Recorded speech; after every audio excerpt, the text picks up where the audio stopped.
Dato. அடுத்த கேள்வி வந்து பாத்தீங்கன்னா, இந்த நம்ம சுற்றி இருக்கிறவங்க எல்லாம் நம்ம பேசியாச்சு. இப்ப இந்த உலகத்தையே உலுக்கி கொண்டிருக்கிறது பாத்தீங்கன்னா இந்த இணையம், தொழில்நுட்பம். அந்த தொழில்நுட்பத்துல ஸ்கேமர்ஸா இருக்கட்டும், நிறைய விஷயங்கள் நடக்குது.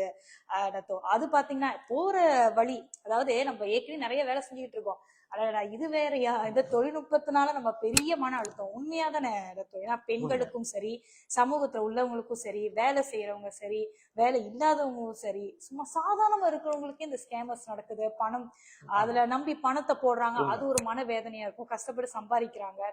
சோ இந்த மாதிரி இந்த தொழில்நுட்பத்துடைய தாக்கத்தினாலையும் இந்த மன அழுத்தத்தை நம்ம எவ்வாறு தவிர்க்க முடியும்? எப்படி வந்து இந்த தொழில்நுட்பத்துல மன அழுத்தத்திற்கான அறிகுறிகள்னு என்ன மாதிரி பிரச்சனைகளும் மன அழுத்தம் ஆகுறாங்கன்னு நீங்க நினைக்கிறீங்க? இது இது வந்து இந்த நவீன காலத்துல வந்து நிறைய வசதிகள்லாம் ஏற்பட்டிருக்கு. கொஞ்ச நேரத்துல இங்கேயே இருக்க ஒருத்தருக்கு ஒரு செய்தி அனுப்ப முடியுது, ஒரு தகவல் பரிமாறிக்க முடியுது.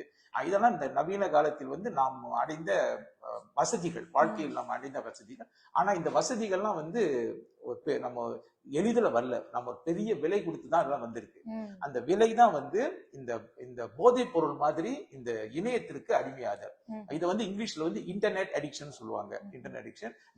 அந்த போதைப் பொருள் ட்ரக் அடிக்ஷன். போதைப் பொருள்னால ஏற்படும் அந்த போதை, அந்த பித்து, இது வந்து இன்டர்நெட் அடிக்ஷன். இது இன்னைக்கு வந்து இது இளையோர்களை வந்து மிக அதிகமா பாதிக்குது. இளையோர் மட்டும் இல்லாம குடும்பங்களையும் பாதிக்குது. நிறைய குடும்பங்கள்ல பாக்குறோம், பெரியவங்களும் வந்து இதுல ஈடுபட்டு இருக்காங்க. இப்ப இதனால பாத்தீங்கன்னா அவங்களுடைய உடல் நலம் மட்டுமல்ல, மனநலமும் பாதிக்குது. அப்ப இந்த இதுல ஈடுபடும் பொழுது அவங்களுடைய ஒரு மாணவனா இருந்தா அவங்களுடைய கல்வி திறன் பாதிக்குது. ஒழுங்கா வேலைக்கு போக முடியல, படிக்க முடியல, நல்ல மார்க் எடுக்க முடியல, ஹோம்ஒர்க் செய்ய மாட்டாரு. வகுப்புகளுக்கு நான் பார்த்துருக்கேன், நிறைய பிள்ளைங்க பெற்றோர்கள் கூட்டி வராங்க, வகுப்புக்கே போக மாட்டேங்கிறான், ஸ்கூலுக்கு போக மாட்டேங்கிறான், வீட்டுல வந்து இன்டர்நெட்லயே உட்கார்ந்து இருக்கிறான், அந்த மாதிரி சொல்றாங்க.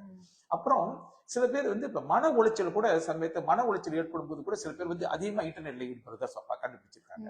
அப்ப இன்டர்நெட் ஈடுபடுவது ஒரு விதமான மன உளைச்சலாகவும் இருக்கலாம். அப்ப இன்டர்நெட் ஈடுபடும் போது மன உளைச்சல் வரவும் வாய்ப்பு இருக்கிறது. அப்ப இதனால வந்து பாத்தீங்கன்னா அவங்களுடைய உடல்நிலை ஏன் பாதிக்குதுன்னா, உட்கார்ந்துகிட்டே செய்யறாங்க, ஒரு இடத்துல உட்கார்ந்துகிட்டே செய்யறாங்க. எல்லா கேம்ஸ் கூட பாருங்க, விளையாட்டுகளை கூட இதுவே வழி செய்யறாங்க. இதைத்தான் தெரிஞ்சு பாரதியார் கூட ஏற்கனவே தெரிஞ்சுக்கிட்டார். பிறகு இந்த காலத்து பிள்ளைகள் வந்து உட்கார்ந்துகிட்டே தான் விளையாட போறாங்கன்னு தெரிஞ்சா அன்னைக்கே எழுதி வச்சுட்டாரு, ஓடி விளையாடு பாப்பான்னு எழுதி வச்சிருக்காரு. ஆக வந்து இந்த ஒரு பிரச்சனை வந்து இருக்கிறது, உடல்நலம் பாதிக்குது. நம்ம வந்து உட்கார்ந்துகிட்டே செய்யும் பொழுது நம்முடைய உடல் நலம் பாதிக்குது, பயிற்சிகள் இல்லை. அப்ப வந்து இது அவங்களை பாதிக்க வாய்ப்பு இருக்கிறது. அப்புறம் வந்து இந்த மாதிரி கல்வி பாதிக்குது, வேலை திறன் பாதிக்கும் போது என்னன்னா வேலை இழப்பு, படிப்புல வந்து சிறந்தான மதிப்பெண்கள் எடுக்க முடியாம போகும்போது அவங்களுடைய வருங்காலம் பாதிக்கிறது, அவங்களுடைய வருமானம் பாதிக்கிறது. இதெல்லாம் வந்து பாதிக்கும் பொழுது அப்ப பண பிரச்சனை ஏற்படுகிறது. எப்படி வாழ போறாங்க? இப்ப அப்பா அம்மாவுக்கு பிறகு இவங்க தனியா வாழணும். அப்ப இந்த வாழ்க்கை வாழ முடியாத ஒரு நிலை ஏற்படும் பொழுதுதான் அப்ப வந்து உடனே மனக்கவலை, மன பயம், அந்த ரொம்ப பிரச்சனை பெருசாகும் போது தற்கொலை எண்ணங்கள், இதெல்லாம் வருகிறது. இது ஒரு பெரிய பிரச்சனை. ஆக வந்து சிறு வயதிலே அகைன் திருப்பியும் வந்து நான் என்ன சொல்றேன்னா பெற்றோர்கள் தான். ஏன்னா வந்து பிள்ளைகளை வந்து வளர்க்கும் முறையில் வந்து சிறு வயதிலிருந்தே கட்டுப்பாடுகளை விதிக்க வேண்டும். ஓகே, ஒரு நாளைக்கு வந்து இவ்வளவு நேரம் தான் வந்து நீ வந்து இன்டர்நெட்ல இருக்கலாம், இதை போனை யூஸ் பண்ணலாம் அப்படிங்கிற ஒரு கட்டுப்பாட்டை விதிக்கணும். அப்புறம் எந்தெந்த இடங்களுக்கு இந்த பிள்ளைகள் போகலாம், எந்த சைட்ஸ், இதெல்லாம் வந்து நம்ம விதிக்கணும். அப்ப சில விரும்பத்தகாத பகுதிகளுக்கு எல்லாம் பிள்ளைகள் போவதை தவிர்க்கணும். பிள்ளைகள் என்ன செய்யறாங்க அந்த போன்லங்கிறத நம்ம ஆராய வேணும். பிள்ளைகளுக்கு வந்து கட்டுப்பாடை விதிக்கணும். அது ஒரு கைட்லைன் கூட இருக்கு. அந்த குழந்தைகள் சங்கம் வந்து போட்டிருக்காங்க, அந்த எத்தனை வயசுல இருந்து ஒரு பிள்ளைகளுக்கு வந்து எவ்வளவு நேரம் பிள்ளைகள் கொடுக்கலாம்.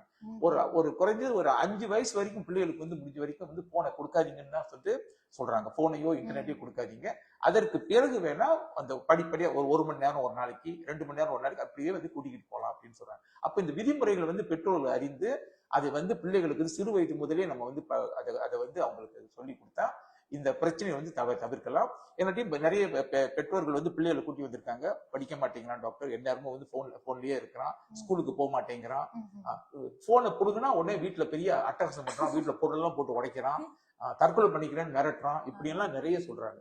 சோ இவங்க இந்த பிரச்சனை இருந்துச்சுன்னா உடனே வந்து அவங்களை வந்து உளவியல் நிபுணர்கள், பள்ளிக்கூடங்களே இருக்காங்க, உளவியல் நிபுணர் இருக்காங்க, கவுன்சிலர்ஸ் இருக்காங்கல்ல, பள்ளிக்கூடத்தில் இருக்காங்க.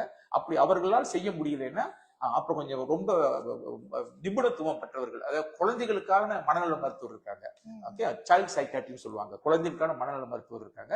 அவங்கள்ட்ட கூட்டிட்டு போய் அதுக்கு நம்ம வழி செய்யலாம், குழந்தைகளுக்கு வைத்தியத்தை நம்ம கொடுக்கலாம்.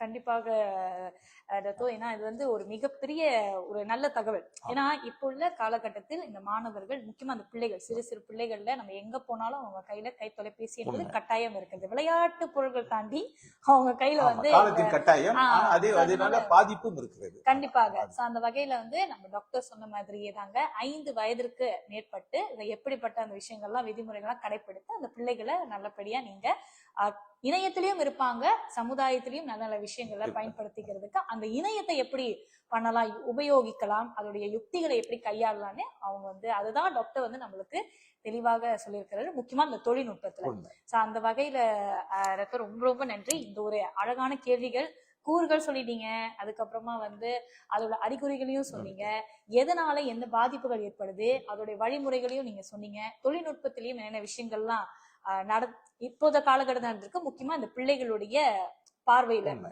பார்க்கும்போது